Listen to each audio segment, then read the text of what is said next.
Kasi ko lang hinagat ng masama ko, may gusto mapasaya ako, mapasaya kami. Kaya ako naman, always support na gusto ko.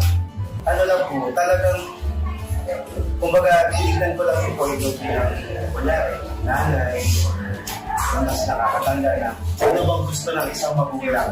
Gusto niya ba na malayo siya sa anak niya o malapit? So, syempre, kapag ikaw ay isang magulang, gusto mo malapit yung anak mo. So, gusto po namin Every or po na maging malapit sa kanila. Yun lang po talaga, tsaka parang isa lang talaga yung buhay mo.